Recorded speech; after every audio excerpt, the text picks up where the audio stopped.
I am a high school teacher. I teach history, human rights, leadership, and sort of wear a number of hats. I've been teaching for 19 years, and about 10 years ago now, was introduced to Aya when she was still at Penn and I was still teaching in New York City. And when I met her and understood what she was doing to try and bring historiography into the classroom, I knew that we needed to collaborate. And fast forward, we've built a really lovely friendship and collaborative relationship that has yielded some pretty fantastic results in my classroom and my community. And I'm excited to share with you some information about the Fortunoff Archives and then how that's translated into my classroom.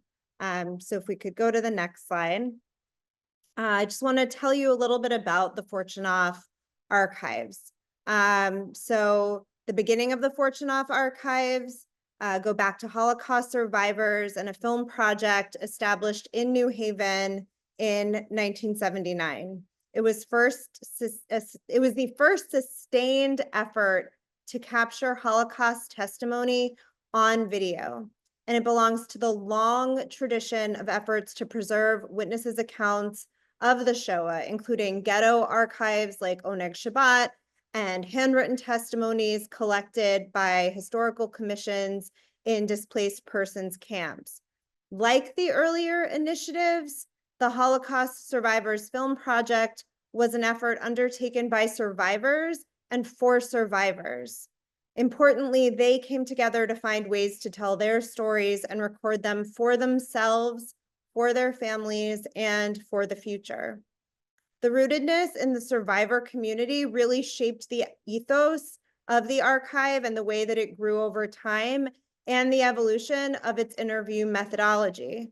Today, the archive is still recording, and its collection includes more than 4,300 testimonies in 20 languages, with the help of over 30 affiliate projects in North and South America, Europe, and Israel. The collection is full of Jewish voices, Sinti voices, Roma voices, survivors, bystanders, members of the resistance, liberators, and others. It is a really significant archive as one of the many Holocaust video archives around the world. And the archive never pretends to speak for survivors. Importantly, the archive allows the survivors to speak for themselves. Tobias, next slide. Okay, and so a few years ago, I was fortunate enough when Aya had come over to the Fortunoff Archives to start collaborating with her in a number of different spaces in which she reaches out to educators in K through 12. So some of that has involved being part of a teacher advisory council with a number of educators around the country, talking about how we're teaching Holocaust, how we're using the archives, what we're seeing in our classrooms. And that meets with some regularity and is, I can tell you firsthand, really inspiring to be speaking with other educators and with Aya and exchanging ideas.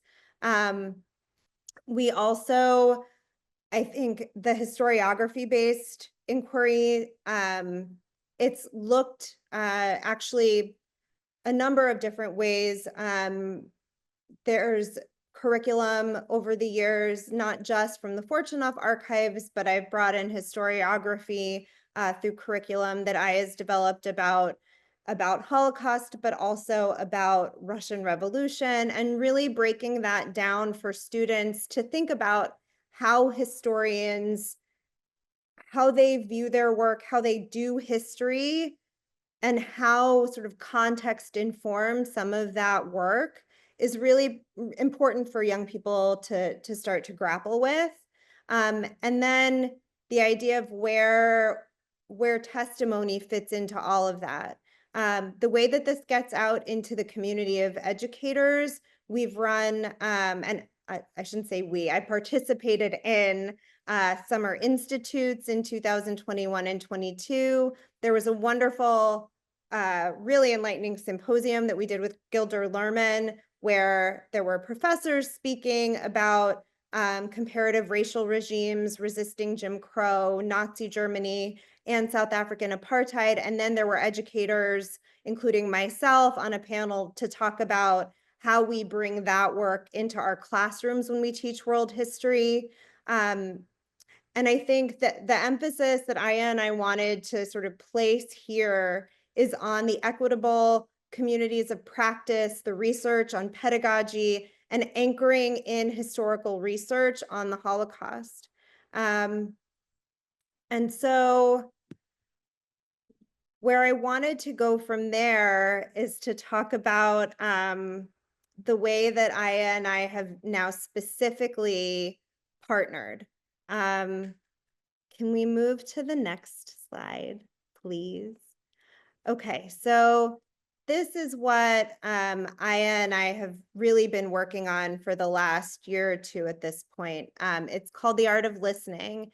And what we decided to sort of share into the classroom next is the way that the Fortunoff Archive approaches collecting and preserving testimony, and to use this sort of real emphasis on how to listen and how to witness as a way to support students as they're learning about the Holocaust, and to give them a witness-centered approach to oral history.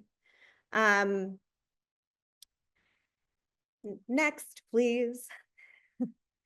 So the way that this unit works, and we're currently developing the story maps for all of this, and there's curriculum and there's lessons that are a part of this, but really it's these three components, right? The complexity of witnessing, like what does it mean if you're doing this, and you'll see I've applied it beyond the Holocaust, but if you're doing this in terms of trying to understand the Holocaust, there's a real complexity in trying to help high school kids witness the Holocaust through someone telling their story, right? So how do you help students understand what witnessing means, especially in that context? And then really to have students listen, just learning to listen. So some of this emerged from a different race and citizenship curriculum that Fortunoff put together, where students were listening to information from testimonies about Jim Crow and the Holocaust. And after doing that, in the midst of COVID, Aya and I had many conversations about how this was exactly what students needed coming out of COVID. They needed to learn how to listen again, how to listen to one another, how to build those interpersonal skills, how to build empathy. And we thought that this way of taking in testimony, of centering someone else's story, of suspending judgment, of all of these sort of pieces of the Fortunoff ethos was so critical to students right now, that we just had to build this out. And now the next thing that I want to share with you is there are two testimonies, both from survivors and participants in the Fortunoff Archive, Story Lab, and Ellie Wiesel. Can we go to the next slide, and I'll introduce those clips to you. So let me find so at the heart of the Fortunoff Archive's approach to testimonies is the attempts to hold a paradox, right? The impossibility and the necessity of bearing witness to the Holocaust. The impossibility for listeners to fully grasp a survivor's experience, and the necessity for listeners to listen with empathy and with solidarity. So to convey this paradox, I'm going to start with Elie Wiesel, but it's from a film called Those Who Were There. It's 2 excerpts created by the founders of the Fortunoff Archives in 1982. The film was made ahead of the gathering of Holocaust survivors and their descendants in DC, in Washington, DC in 1983. So here's the first one. Tobias, if you could play it. I can't hear it. Holocaust has been. Very few events in history have been so thoroughly documented as the Holocaust has been. The Nazis left behind tens of thousands of documents. Never before have murderers so faithfully recorded their deeds, have they laid bare with such accuracy the manner, the method, and the magnitude of their crimes. But the suffering of the survivors, their agony, their ordeal is far less known. Very few diaries, very few documents have survived from that period. What we know has come down to us only in very fragmentary form. Yale University has therefore done a very important deed in undertaking a project to record on videotape using this remarkable technology hitherto unavailable, to record on videotape interviews with survivors. These interviews enable us to glimpse into the world of the Hitlerian inferno through the eyes of the victims. Actually, it's a paradox. What survivors have to say, nobody else can say. They don't want to say it, and yet they feel they have to say it. Only those who were there will ever know what it was. You, who were not there, will never know. And yet you can come close to the gates, and the only way for you to come close to the gates is through listening. And you will listen to those who were there. So just to sort of emphasize this one quote, right, that you can come as close to the gates as possible, right? That nobody can say what survivors say, and we will never know. The next clip has a little bit of a different sort of feel to it, and he's describing, Dory Laub will describe the approach to interviewing, which is the other sort of piece that we wanted to share out with you. So Tobias, you could hit it, and I just won't even mute myself this time. Jolie, how and when were you separated? We were in Bergen-Belsen,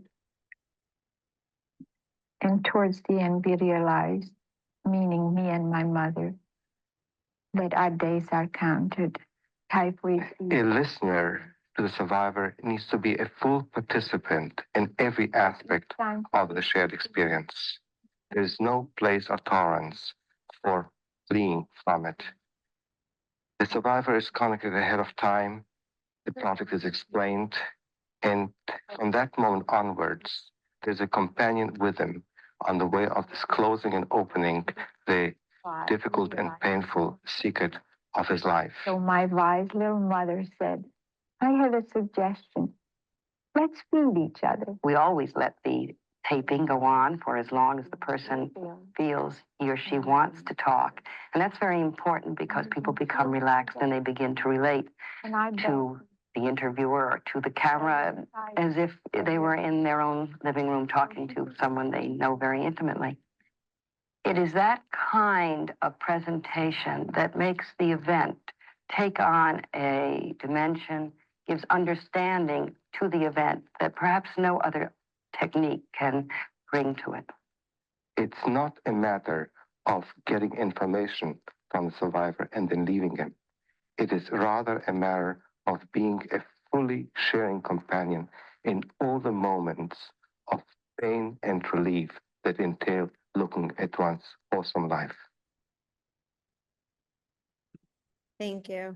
So, I mean, developmentally with young people, you're in the classroom trying to talk about what it means to really listen to this kind of testimony. Can you get, like, how close can you get to someone's experience by hearing it? And what does it mean if we are going to be fully sharing companions as we take in these stories? And so it's a really profound sort of discussion to have with students and to talk about where they are sort of with their empathy, with what they're expecting to hear. Could you go to the next slide, please? And thank you. So how do we bring all of the sort of wealth of Fortunoff into classrooms? I'll speak to what I've done. So the way that this has worked in the past, the 2 years that I've piloted this, it's been in the context of my world history classes at King's School. And so it's been in the context of Holocaust education. So I will teach the Holocaust with secondary sources, with maps, with timelines, with texts, primary sources, but not testimony. And then I bring testimony in later. And so we talk about how that, if in any way, right, to what extent does listening to the testimonies shape or reshape students' understanding of what they learned about the Holocaust? And so there's an example, I put a screenshot of one of the sort of first handouts that I often give students when we start this, and ask them to really think about these big questions of the role of recorded individual testimonies in understanding the past. And, you know, the question of, can we understand the Holocaust without analyzing survivor testimonies? And if so, why? And if not, why not? So that's really how we get started with it. And then we listen to those testimonies and sort of enhance and learn from them, and really build their empathy muscles around their understanding of the Holocaust. If we go to the next slide, you'll see sort of where that then goes in terms of amplifying listening and empowering other people's stories. So what you'll see on the right, what we then start to do is there are some videos from the earlier archives, and you can hear where interviewers sort of come in and see the way that the interviews happened. There are some really great interviews with Larry Langer and Joanne Rudolph and other early members of and leaders, archivists from the earlier days of Fortunoff, talking about their interview method. And so from that, we've taken some of the guidelines from the early sort of trainings. And so I provide my students, we listen to some of those interviews of the early archivists and interviewers, and then we look at sort of this kind of model on the handout where it says helpful questions and strategies. And we talk about what it means to really listen to someone. So we'll look at these, and then we'll also say, okay, so how do you know someone's really listening to you in a conversation? Are they looking you in the eye? What's the environment like? Are you taking notes? Because, you know, in the Fortunoff archives, they didn't take notes because the idea was then you might be distracting from what a person is saying. Like if you're taking notes, are you wondering whether the person is really listening to you, whether they're thinking some of your story is more important than some other part, right? So we have all of these conversations about what seemed to guide the Fortunoff method of empowering a witness to tell their own story, and what it means to really listen. And so it's these really, I think, wonderful discussions about what it means to witness and what it means to listen. And from there, students start to conduct interviews of one another, some really low stakes interviews, usually around a pretty innocuous sort of central question.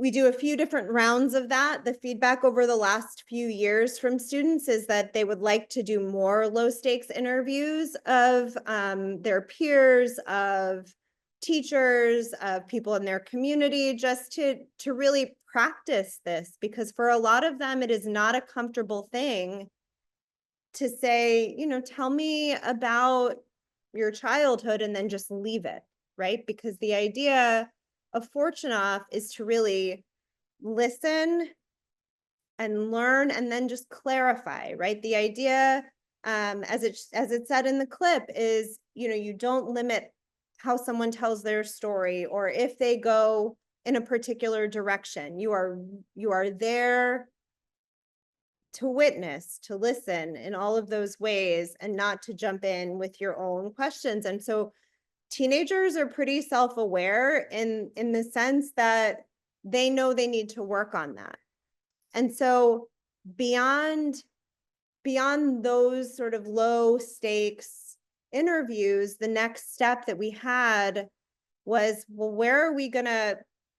how am I gonna pilot this real, like, this listening curriculum the way that I understand Fortunoff as an educator is really as this empowerment tool for Holocaust survivors and this amplification of their voices, and as a real necessary learning tool, because without their voices, teaching the Holocaust is those documents that the Nazis kept, or it is like the other ways that survivors kept their, like, told their stories through the Oneg Shabbat, through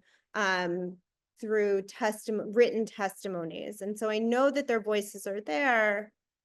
But what I really appreciate is this idea of getting history that would otherwise potentially be lost and getting it from the horse's mouth, so to speak. So it led me to reach out to a friend of mine. Rachel Kornfeld is the CEO at JFS in Greenwich, Connecticut. And I said, you know, I know that you resettle refugees in our community, in the Stanford community. And I wonder if any of them would like to tell their stories. And I wonder if my students could use this sort of method and ethos of Fortunoff to do that. And so for the last 2 years in my history class, students have learned about the history of conflicts, Afghanistan, Ukraine, Venezuela, Syria, and elsewhere. I'm sure I'm forgetting something right now. And so the students have come and learned the history of those conflicts, and then interviewed refugees from JFS that have been resettled in Stanford, and it has yielded really powerful project. We're not going to show you the footage today, but hope to be able to do that some other time. It's been, you know, we're collecting these stories that might otherwise be lost. So the hope is that empowers the refugees that we're speaking with. They all come because they want their story recorded. I'd like to show you now what this whole experience has meant to my students. If Tobias, you wouldn't mind going to the next slide. So I've been keeping reflections of students the last few years and asking them the same 3 questions that I'll show you. So the first one to what extent did listening to Holocaust testimonies impact your understanding of the Holocaust? I really thought these three answers were incredibly powerful. You realize that every single person that went through the Holocaust had to go through their own challenges, and they have their own stories. It makes you sympathize with them heavily and makes the numbers of people who died in the Holocaust more significant. It broadened perspective. It showed me more than just death numbers, showed me real people that actually survived and didn't lie or hide anything they experienced. And I know, testimony and truth is a totally different session we could have, but I think that idea of real people telling their stories and the way that they understood that they happened, like the way that they happened to them, it makes those numbers mean something. And I love that reflection. And that not everyone has the same story, right? Holocaust survivors are not monolith. There's not just one way that people survived. And so, this student realized that people didn't totally understand what was going on before it happened to them, right? Just all of these sort of different ways that it shaped or reshaped the way that my students understood the Holocaust makes it incredibly valuable. Next question, next slide, please. So in what ways, if any, did learning about the Fortunoff Archive and its method impact your understanding of how to listen? Now, I love this because I told you in the beginning, I really struggled with coming out of COVID, not feeling like students really knew how to listen to one another, much less different perspectives on history. And so listening to how the person wants to tell their story and not all about the questions that you want answered, right? That Fortunoff idea of it's their story to tell and you let them. The Fortunoff Archives and method made me realize that when interviewing and listening, you need to be focused and fully engaged because otherwise you'll miss important things about their story, right? That need to really focus and be engaged in what that looks like and feels like. And then it made me less eager to interrupt and more interested in learning what the witness had to say. The more we let them speak, the more they were willing to share, and it's important to use clarifying questions. Amazing. Next slide, please. I want to get to questions.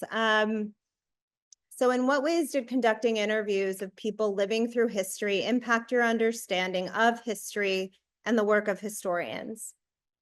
That first one, I think, really speaks to how I like to teach history. Historians mostly study events through a leader's or government's perspective. I felt that I truly got to understand the impact of war because I saw it through day-to-day life of an average person. Or when you read a textbook, it's extremely broad perspective and doesn't take into account people's individual experiences. When you hear people's stories, it sheds a whole new light on the topic because you realize every single person has experiences like this. And last but not least, I understand that history isn't just facts, but also humans going through tragic experiences which can shape their whole future. So I hope that these quotes sort of speak for themselves in terms of the power and the impact that this has had just on my students.